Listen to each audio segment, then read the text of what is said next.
tahun ini bukan hanya menjadi panggung pidato kenegaraan Presiden Prabowo Subianto, tetapi juga momen kontroversial ketika diumumkan kenaikan gaji. Yudikatif sudah dinaikkan, legislatif sudah dinaikkan, berarti sebentar lagi eksekutif naik semua gaji. Punten, ari anggota DPR pejabat naon nu diomongkeun honor dirina heula karek rakyat. Assalamualaikum warahmatullahi wabarakatuh. Baraya, pada kesempatan pagi hari ini kita akan selalu mereaction sesuatu yang lagi hit. Nah, pas ke 17 Agustus peringatan ini ada yang lagi ramai sekali ya. Jadi apa? Ya, jadi keramaian publik. Apa itu? Kenaikan gaji para anggota dewan. Nah, ini bagaimana tanggapannya Baraya? Yuk kita simak. Jangan lama-lama. Gaspol.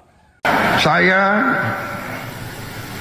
Prabowo Subianto, Presiden Republik Indonesia ke-8, hari ini mengumumkan bahwa gaji-gaji hakim akan dinaikkan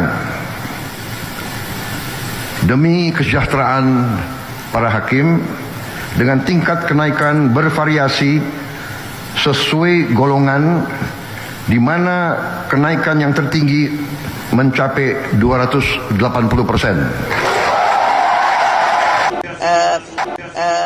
Sekarang DPR sudah tidak mendapatkan rumah jabatan, namun diganti dengan kompensasi uang rumah. Jadi itu aja. Sekarang karena rumahnya kan sudah dikembalikan kepada pemerintah. Itu aja. Punten, ari anggota DPR pejabat naon nu diomongkeun honor dirina heula karek rakyat. Nek makmur Indonesia moal tepi ka iraha wae geus sabab naon? Rakyat paneuri pejabat gitu. Moal saha anu paksejahteraan pejabat jeung pegawai naik gaji tiap bulan, naik tunjangan, BBM naik padahal teu karasa leutik. Ngomongin inflasi dengar tian rakyat mah inflasi teh naon? Duit terlalu banyak beredar, ada duit aing mah eueuh sakieukeun. Membunuh tikus kan tidak perlu membakar lumbungnya. Oh memang. Kenapa Anda bakar lumbungnya? Bukan. Karena tikusnya sudah menguasai lumbung. Jakarta 15 Agustus 2025, sidang tahunan MPR DPR. Tahun ini bukan hanya menjadi panggung pidato kenegaraan Presiden Prabowo Subianto, tetapi juga momen kontroversial ketika diumumkan kenaikan gaji anggota DPR.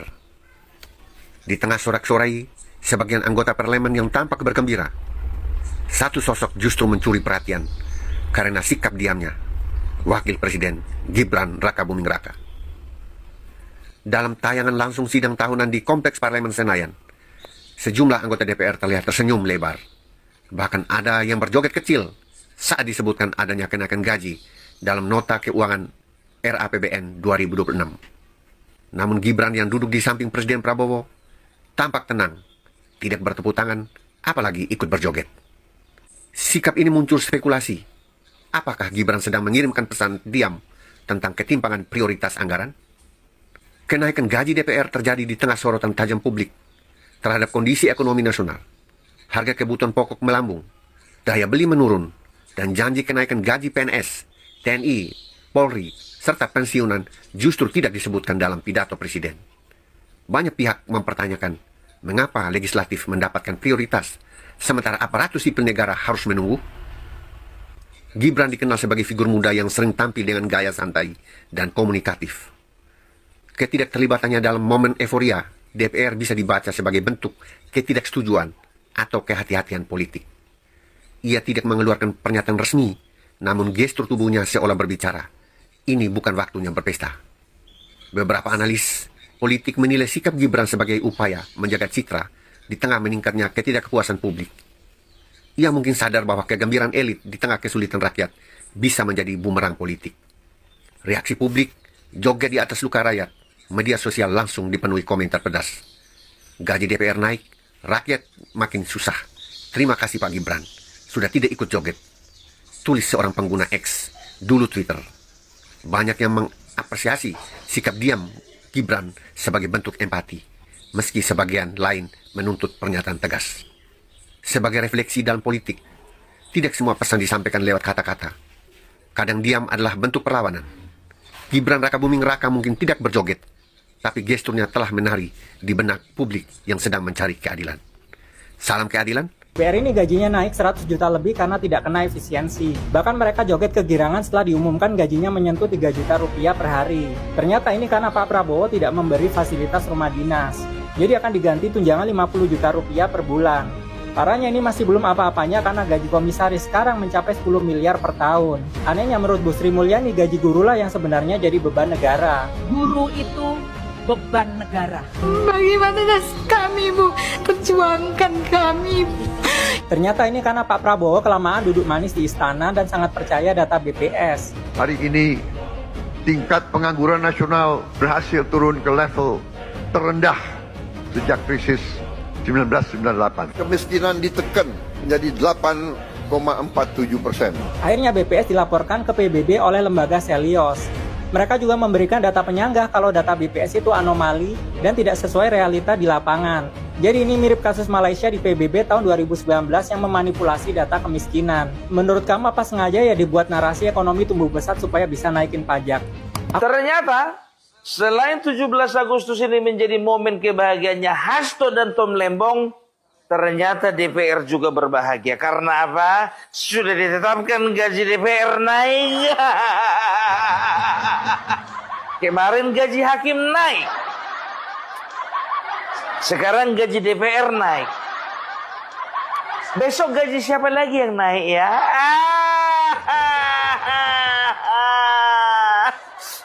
Yudikatif sudah dinaikkan, legislatif sudah dinaikkan, berarti sebentar lagi eksekutif naik semua gaji.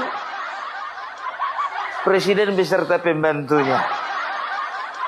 Oh, supaya tidak ada gejolak, dari yudikatif dulu dinaikkan gaji. Setelah itu biar senang legislatif naikkan gaji. Ketika eksekutif naik gaji nggak ada yang protes. Ini kayaknya sudah ketebak alurnya ya. Hebat juga. Ya kita lanjut. Gitu ya Pak alurnya ya Pak. Wow, amazing. Oh iyalah, coba kalau misalnya eksekutif dulu naik gaji, wah langsung protes legislatif. Kalau legislatif contohnya naik gaji, langsung protes rakyat. Iya kan begitu, mau kemana lagi rakyat mengadu. Pandai, yudikatif dulu, naikkan dulu gaji hakim. Berani legislatif komentar. Mana berani, ya kan? Kau punya kasus masih di sini kau. Tersimpan data-datamu sama aku. Kata yudikatif, ya kan? Berapa anggota dewan ini bermasalah, hati-hati. Naik gaji gua gulung juga lu. Makanya legislatif nggak duluan, ternyata yudikatif dulu biar dibikin senang. Mudah-mudahan nggak begitu Bapak, hanya asumsi opung parbelak. Asumsi orang kampung, gimana mau dibilang ya kan? Kami ini hanya berpikir sederhana kan begitu, tapi hebat loh DPR RI kita. Hebat kenapa bilang? Di saat masyarakat gaji nggak naik-naik, penghasilan nggak naik-naik, income nggak naik-naik, tingkat kemiskinan yang naik. Gaji mereka yang naik. Dewan Perwakilan Rakyat, ya kan? Artinya Pak, mewakili. Ketua lebih tinggi ketua dari wakil ketua. Presiden lebih tinggi presiden dari wakil presiden. Rakyat harusnya lebih tinggi dari wakil rakyat. Kenapa rakyat belum naik gaji, wakilnya naik gaji? Yang lucunya lagi biar tahu kalian, ya. naik gaji hakim dianggap sebuah prestasi. Naik gaji DPR sebuah prestasi. Kenapa ketika naik gaji guru dianggap beban?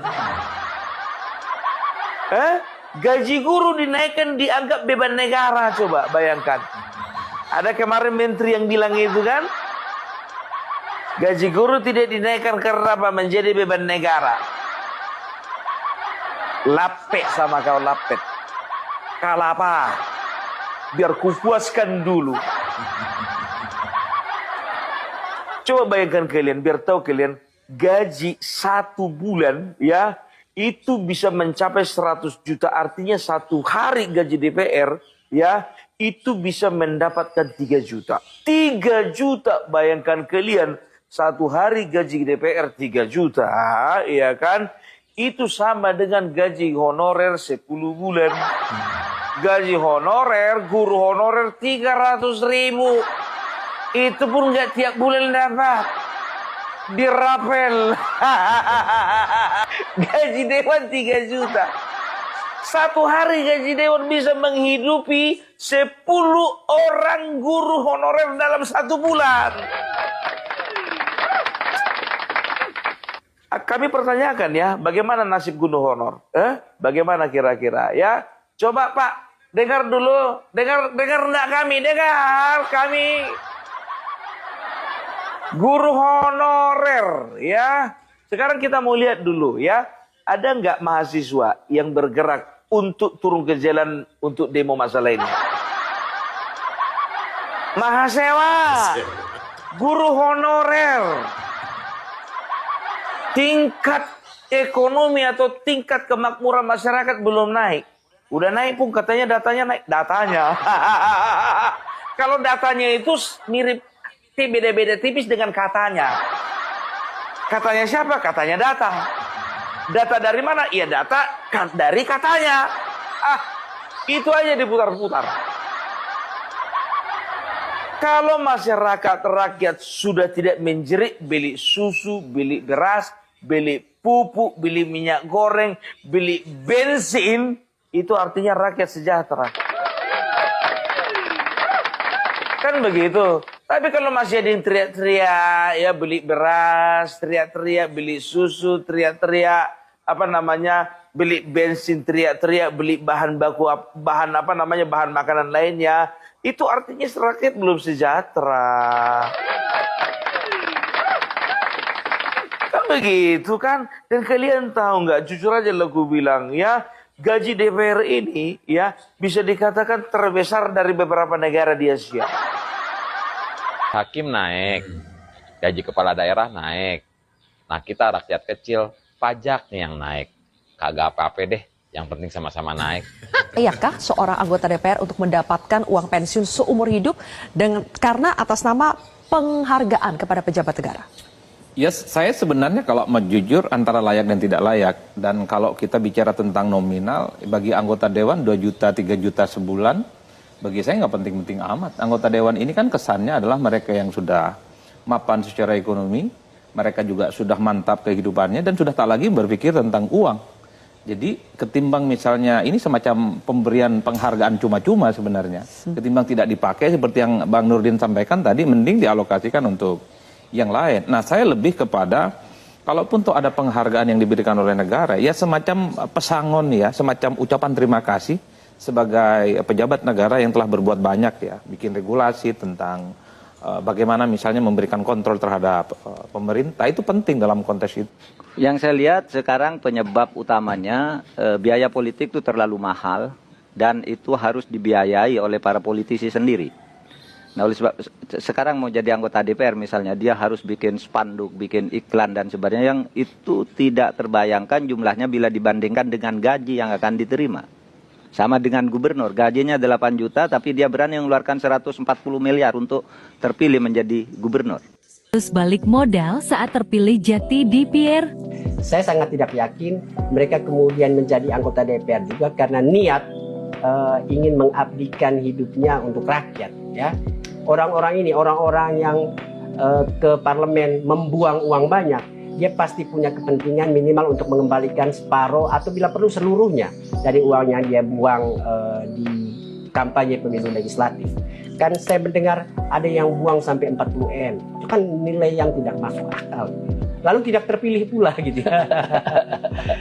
Tapi yang terpilih juga saya kira ada yang sampai mengeluarkan sampai miliar-miliar gitu ya. Itu kan uang yang cukup banyak untuk kemudian dianggap lewat begitu saja, habis begitu saja. Karena itu saat jadi anggota DPR dia pasti punya kepentingan untuk mencari celah yang bisa kemudian ya menambah pundi-pundi lah. Nah, dari semua kumpulan video ini, silakan kita menilai secara rasional, secara akal sehat, apakah wajar atau tidak wajar. Kalau ngelihat closing dari Pak Mahfud MD ya karena biaya mahar politik yang sangat mahal sekali.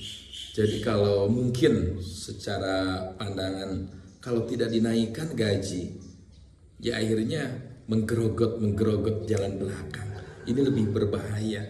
Apakah seperti itu? Tapi itu kembali ke masing-masing. Silakan menilai.